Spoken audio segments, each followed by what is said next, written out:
So I make a lot of tier lists, right? I constantly talk about character strength. It's an important measure in most fighting games, even if it's less relevant in Ultimate because of just how good so many characters are.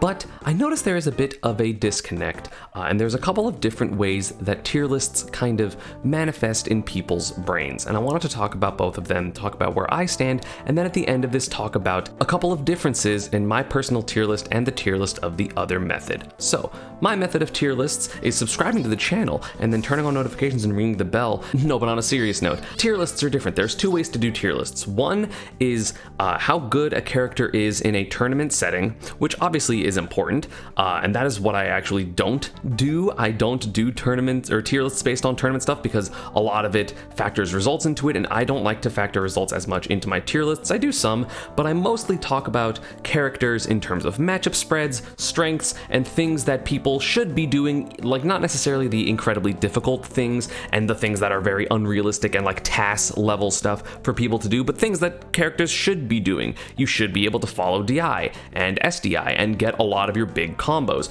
You should be able to do tech relatively consistently at a top level. Like there shouldn't be people that are struggling to do like IDJs in combos at a top level because it's something that has existed for a while and it's just something that should be happening. So if your character has really good IDJ combos like Captain Falcon, I'm going to rate them higher even if I don't necessarily see those things happening in tournament. So let's break down both types and see what happens. Let's talk about a character that I think is an amazing character but isn't the best tournament character, and that's going to be Pikachu. Pikachu is not a particularly tournament friendly character. He is quite difficult. He has a lot of weird, unique things. If you mess up with Pikachu, your combos are significantly worse. You're going to die pretty early because you are a light character, and then of course you have the potential to like SD or mess up your quick attacks, not read a DI of a combo, and suddenly your giant advantages that you're supposed to have as a character no longer work because you're not playing very well. That is an example of a character that has all the tools, right? Pikachu has some of the best combos in the game, if not the best combos in the game. Some of the best neutral in the game, if not, top 3 or 5 neutral in the game. One of the best projectiles, one of the best, if not the best recovery in the game, and probably the best edge guarding in the game. He has so many positive aspects for him because it's hard to hit him. It's really easy to get open ups as Pikachu, barring a specific matchups that can deal with Thunder Jolt really well. He has a great advantage state, he has a disjoint, he has one of the best whiff punish moves in the game with quick attack, but again, doing all of those things consistently is pretty difficult. I'm not going to say it's task level. Me and Shiny Mark have proven that Pikachu can do really well, even in some of the matchups we struggle with. He has beat Meister a couple times, granted on Wi-Fi, but then he also beat Siski, a character that I have had a lot of struggle with because he plays differently than I do. But Pikachu, just in general, hard, right? Like he is a difficult character, and difficulty does kind of come into play when it comes to who is a really, really good tournament character, especially if the best way to play is very difficult and you need to be playing super well in order to be any type of competent character. And Pikachu, unfortunately, is one of those. It's really hard to kind of scrub your way through pools if you play Pikachu unless you know how to attack cancel and how to do edge guard flowcharts and know how to nair loop and maybe an up air bridge or at least weak up air conversions with good quick attacks and good positions to do Thunder Jolt in, and also a good ability to avoid dying early to random hits because Pikachu's light.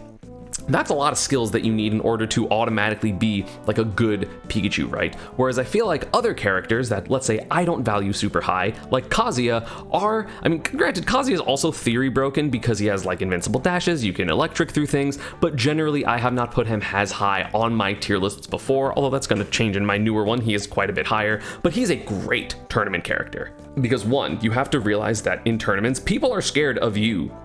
It's less so just about you and your character and the matchup, and more so what do they think of that character. And characters that are really scary, like Kazuya, Steve, etc., there's plenty more of those, Rob, are automatically going to get buffs in tournament because they're terrifying, right? You really are thinking, I'm at 70, oh god, I can't get hit by an electric. And while that is a true statement, having fear in your playstyle automatically makes it simpler and therefore is easier to open up as the Kazuya or Steve or whatever character. But again, let's talk about Kazuya.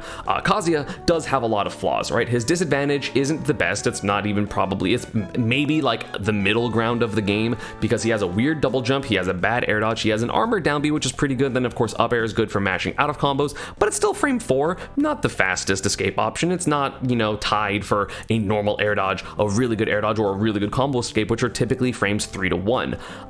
So you can combo him pretty hard. His recovery, while slow, is exploitable, even though a lot of the Kazuyas are getting away with their recovery patterns. I mean, there are certain recovery patterns that are objectively hard to deal with in certain instances. I mean, I got like maybe one edgeguard when I played Axiom XL in our 5-game set, which is very low for how often I edgeguard people. I edgeguarded Mars more often than I did that, and that is ridiculous, right? And Zero Suit has one of the best recoveries and disadvantages in the game. But the problem is, you know, every single time you're fighting a Kazuya, if I let them land, they might just kill me the next time they hit me, and that makes people mess up. And of course, Kazuya as a character can just run up and electric, and then you jumped and electric, and then YOLO side B, and then he has his rage art, and of course he has ridiculous strengths in general, being electric, his combo game, his damage output, his kill potential, really, really good. But I would say he has objectively more flaws than Pikachu, right? But in my head, if I were to make a tier list of tournament characters, Kazuya would be higher than Pikachu for me because his good things are a little bit easier, right? It is easier to electric and do the combos than to perfectly do Nair Looped into Up Air Bridge. I pretty infrequently get Nair Loop into Up Air Bridge, and I lab my combos more than most people lab all their combos on all their characters combined. And I still mess it up because there's SDI and there's percentages, and Rage messes it up, whereas Kazuya, it's down throw electric, Nair into Demon God Fist into Death. And I know that doesn't work on every single character, I labbed a lot of it, but generally that is kind of how it goes, right? Where it's pretty simple to get a lot of combos, and then of course you have Ferps Tech to mess with around with like the platform electrics. Yeah, it's just not the easiest thing to beat a Kazuya in tournament because there's so many like whoops that happened. And while again, there are whoops that happen against Pikachu with up air bridges and edge guards and a bunch of other small situations, Kazuya's is like the thing that happens with him, right? So I think Kazuya is a better tournament character than Pikachu. There are plenty of these characters that I don't necessarily rate super highly on my tier lists because I don't factor results into it. There's definitely a level of like ease of use that I do put in my tier lists, but considering I think about my tier lists in top level play and that type of thing, I really just more consider the strengths and weaknesses of a character kind of in a vacuum and not necessarily how they correlate to tournament all the time. I do, again, a little bit, but not very much. And honestly, I didn't really think about this that heavy until I went onto a Japanese podcast style thing of their Smash House, and they were asking me questions of my tier list and why it was so different than theirs, and then eventually we came to a conclusion that I view my tier lists and character strength differently than they do. And so the couple players that were on it, Hikaru, Rain, Kameme, were the main three. Sorry, Koike. But they, view characters differently. And one of those was Meta Knight, right? Like, obviously, Meta Knight did really well in Japan recently with Abadongo, but he used it in one of his 3 or 4 characters that he was using at the same time. And I, in my tier lists, go, how far can you get with this character alone in a tournament, just like on average, right? And I don't think Meta Knight has good enough matchups across the board for me to justify putting him high, even though some matchups he does fantastic in, and we've seen that with the success that Abadongo has had against Lucina and Min and Rob and, just floaty characters in general, right? Samus as well. I mean, he beat Siski at, what tournament was that? Wanted, right? So like the character has results against certain characters, but I view like, oh yeah, but that's some characters, that's not even the majority of characters in this game. So to me it's a little bit less consistent, so I don't value him as high because he isn't going to be winning against fast fallers or most of the meta characters in this game, so I rate him low. And at the same time, for Sephiroth, I think Sephiroth has a lot of flaws that people, including myself, aren't really dealing with correctly. Like, we don't understand how to play disadvantage correctly against that character. We're messing up our ledge trapping, we're not giving him the space he needs, we're still getting hit by like drop off up Bs, and that includes top players, right? Like, I got hit by Ned a ton, a lot of people get hit by Ken, and so Sephiroth was doing a little bit better and trending higher at the time of that recording, just because Ken is doing really well. Again, Ken thinks Sephiroth is amazing, Ned was doing very well at the time, but I was like, okay, well, like at some point that's probably going to stop because people will understand how to fight the character, and then if you're just playing a fundamentals machine, there are better fundamentals characters like Lucina or Min or Rob or Pokemon Trainer. So I feel like the strengths of Sephiroth just kind of aren't worth it considering a bunch of the drawbacks of the character, and that's kind of what really got me thinking into this video of just people view characters different, right? And some people take it a step further from me, right? Like, it's like, here's the good tournament characters and this is what we're going to base our tier list off of. Then there's me, which is like mostly theory, but like applicable theory, and then there's certain people, I know Tweak is one of these, that's just like, this is how you should play these characters, and so I'm going to only view it like this, where, you know, Tweak views Zero Suit and Sheik and Sonic and Aegis all as timeout characters, which is something that I've said before on my stream, but he views them as timeout characters, and unless you're playing like that, you're messing up. And so why would I view the character in any other way other than how you should be playing? And I can respect that. I mean, I disagree a little bit, but I can understand the logic behind it, because he goes, oh, well, like, if you're playing in this way, the character's the best. Like, this is the way to accentuate their strengths the most. Therefore, and not even like task, but just like mentality wise, right? Like, you should be playing to your strengths as a character the most. So fast characters should time out. You know, cheese characters should run up to you and just maximize risk reward in your face, like Kazuya running up and doing electric, right? So people view tier lists differently, and so really quickly, I wanted to give you a top 10 tournament characters for me, because that is very different than what I think the top 10 characters in the game are. And so this isn't going to be into any order, but again, these are characters that, you know, heavily benefit from tournaments where people are scared, and sometimes people mess up their bans, and they aren't always going to execute in a way that makes a lot of sense. And the first is going to be Steve. Steve is ridiculous in tournament. You get diamond as the Steve player, your opponent is scared. It is hard to edgeguard this character. Sometimes people aren't going to react to minecart and anvil correctly. And granted, I think Steve is broken even in theory, like my tier lists. He's very, very highly rated. But this character is ridiculous. He has so many strengths. He has great edge trapping, and his flaws are play perfect against him and perfectly keep out of the range, and you'll be fine. But it's hard to realistically do that in tournament. Next up, I think Roy is a fantastic tournament character. I think he is fast and strong, and while his recovery is a little bit exploitable, it's not as exploitable as the Roy mains would like you to believe coming from an edgeguarder. Trust me, it's a little bit harder to deal with than you think. He does a ton of damage, he has easy kill confirms, he has just normal kill moves, he has side B, his juggles are really good, and it's just hard to deal with a lot of Roy's things because his frame data is also relatively safe. And again, he benefits from, oh god, what if they just hit me with side B, right? You get hit once by a down tilt forward smash and you're terrified. You have to constantly be doing the right thing against Roy at all times, or you're going to get tech chased, or you're going to get jab forward smashed, and that sucks. I think Sonic is a ridiculous tournament character. This is why you see all of the Sonics do very, very well all the time, is the Sonic players, you know, I want to make another video about this more in depth of why I don't think Sonic is as good as people think he is. He's ridiculous in tournament though, because of the constant threat of timeout. If you are down by 3% against a Sonic within 30 seconds into the game, and he runs to the other side of the stage and starts side being, you go, oh god, I have to approach, oh, he's gonna time me out, oh no. And that is a thought that I hate, that sucks. That's a terrible thought to have in like any circumstance. And the Sonic mains are all insane as a compliment, because they will just play for their win condition all the time. There is not a single other character that just will blatantly play their win condition all the time like Sonic mains will, but because they do that, especially at the moment, they're a top 10 tournament character. Ridiculous. I was talking about him earlier in this video, but I think Kazuya is not a top 10 character, but he's a top 10 tournament character. He's terrifying. Electric, and rage drive, and kill moves, and invincibility, and things that frustrate your opponent. And again, his disadvantages are, oh, you have to perfectly counterplay all these things by like hitting low, and juggle him forever when he does have options to sometimes get around that, and just one extra time in neutral means that this character is now terrifying. He has some of the easiest kill confirms in the game, some of the easiest really damaging combos in the game. You know, that's like Kazuya and Steve both do that. But yeah, ridiculous. A character I think is very good in general, but is specifically a top 10 tournament character, is Samus. One thing that I didn't really talk about earlier is simplicity in game plan. And Samus's game plan is ridiculously simple. She's going to sit there and charge shot, and she is going to eventually hit you off stage and will ledge trap you. And that's all she has to do the entire time. Yeah, she'll get neutral reads, and then sometimes her disadvantage isn't great, but people are trading with bomb or messing up, you know, their advantages, messing up their ledge trapping, and then you kind of play these advantage and neutral situations super simply because Samus's edge trapping is the best in the game and her advantage is incredible and she has the best projectile in the game. So, or one of them. So yeah, it's stupid. Really, really good.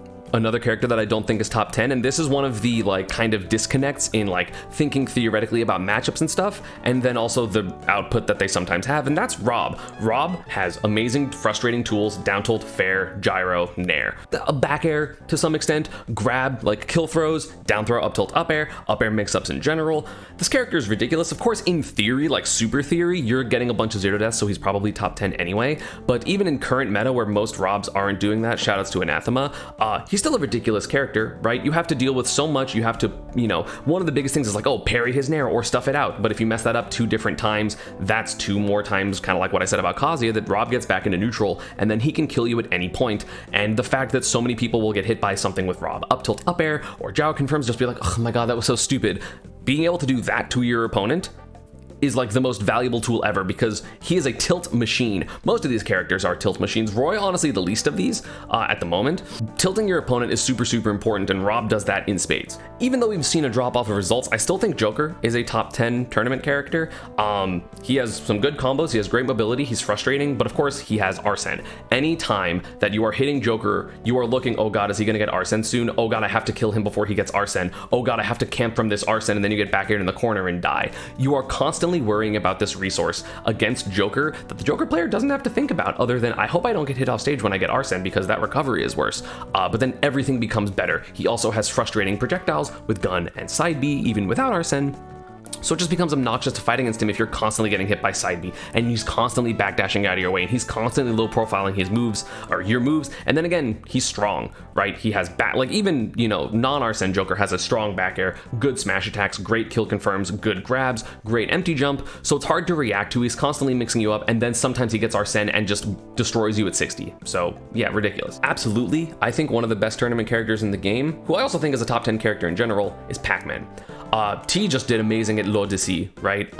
Character has super easy kill confirms. He's very frustrating. He slows the game down to his pace. There are very few characters that make Pac-Man play at the other character's pace, and the few that do win that matchup, right? But Pac-Man, he has really good buttons, really good at his shield, and then of course he has the strongest move in the universe, being forward smash, and also he has a really, really hard to mess with recovery, which just adds to the frustration, because you have to just honestly kill Pac-Man. You have to get him on stage with a kill move that is hard to do, because he always has Hydrant, and he has his good projectiles, and he's constantly hiding his shield, and then he has like obnoxious to deal with, even though his grab has flaws, right? Because you can roll through it, and you can jump over it, and it's really laggy. Having a tool that is, you have to deal with this differently than other tools that are exactly the same as yours, instantly makes it better. Even if there are still answers, it's just harder to remember, right, I have to spot dodge that grab, because if you try to spot dodge his grab 2 times like you do versus Samus's or other tether characters, suddenly that's 2 advantage states, 40% because up throw combos into up air for some reason, probably more than 40%,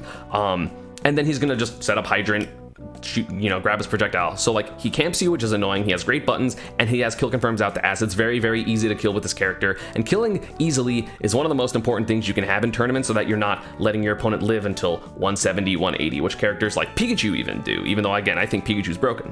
Even though I have talked about difficulty, and I think this is one of the most difficult characters in the game, I don't think it quite applies the same way. I think Snake is a top 10 tournament character. Snake, you have to know how to deal with the Snake matchup. Specifically, you can't fundamentals your way through beating a Snake player. You need to understand exactly how to deal with grenades, exactly how to deal with C4s, exactly how to deal with his ledge trapping, and all these different little aspects that the Snake players are constantly getting better at. You have to know how to constantly punish his things, constantly have to like hit his feet with grenade, and a lot of those things aren't normal. They're not general game things, and Snake players, if you mess it up once or twice, that can be the neutral win that you had, that now you have to play neutral again and get around grenades. That is the back air that he hit you with at 85 and then Nikita'd you off stage. Snake obviously has great killing with up tilt and C4 and like grenade up air, grenade back air, edge trapping with down smash and up smash. Character kills you out the ass. Of course, he is very difficult, but the thing is, the difficulty, in my opinion, for him comes in like hoping you don't run into someone that is good at the matchup. And while there are plenty of good people at the matchup nowadays, a lot of the Snake players are still doing well versus those characters. So while I feel like Snake is dropping in theoretical, like I would put him lower in my tier list than my last tier list, because, I'm realizing how bad some DLC matchups are, and he's just being obnoxious. The results are not lying. Snakes are doing better. You have the Japanese Snakes doing better. You have both MVD and Apolokage still doing well. So yeah, Snake is doing really well overall, and the reason is because you have to play perfectly against him and always know the matchup, or you're gonna lose.